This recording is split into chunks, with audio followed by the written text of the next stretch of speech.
Hey y'all, it's Caroline with WellBean.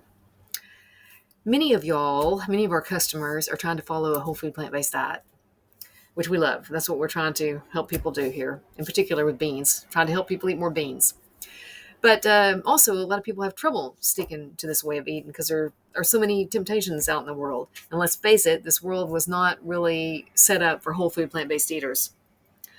So I just want to talk today about some strategies, one strategy in particular for helping to support you in sticking to a whole food plant-based diet.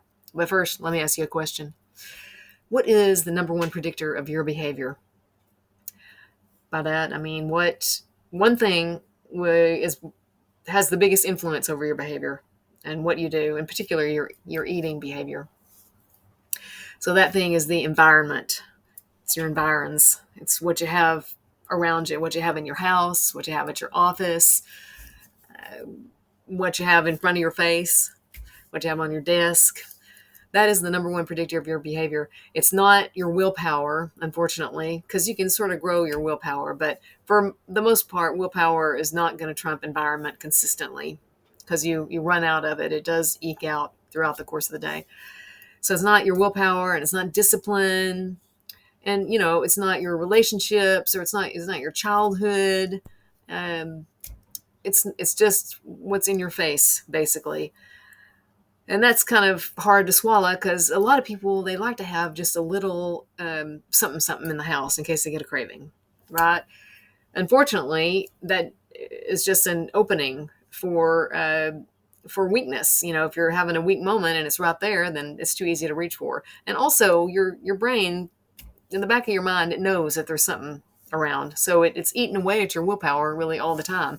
And I recommend that people save their willpower for when they go out of the house and they don't have any control over what's there. But in the house, you do have control or some control over what's in the house. So, yes. So think about getting out all those temptations out of the house. And that even might include some whole plant foods. Like, for instance, for years, I couldn't keep peanut butter or nut butters in the house because I couldn't keep my spoon out of it. I was just constantly going and dipping in the spoon and licking it. So, and that could even include WellBean. Y'all, some people have reported that they just can't keep it in the house because it's too delicious and yummy. So, if you want to have extracurricular treats, I think that's fine and important to schedule that in, but do it outside the house. So, if you want to have a glass of wine, that's fine, but go outside the house to do it. Plan to have it, a glass of wine with friends out on the weekend or something like that. Don't keep it in the house where it's just eating away at your willpower and making it hard for you all the time. Now, if you find it hard to get rid of these things, to get them to keep your environment clean, to get rid of some of these things out of the house, then that's probably because you're having some sabotaging thoughts.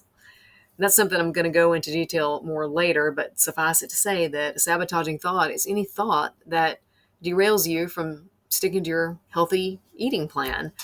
So if your plan was that I won't have any wine until the weekend, but here it is Wednesday night, and you're thinking, gosh, I've been so good all week. It's okay if I just have a little glass of wine. That's a sabotaging thought. So we will, as I said, discuss that more in a future episode.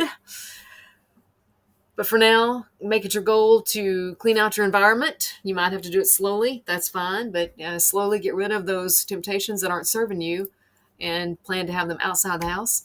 And we will have another episode sometime soon. Please leave your comments or thoughts down below. Okay, goodbye.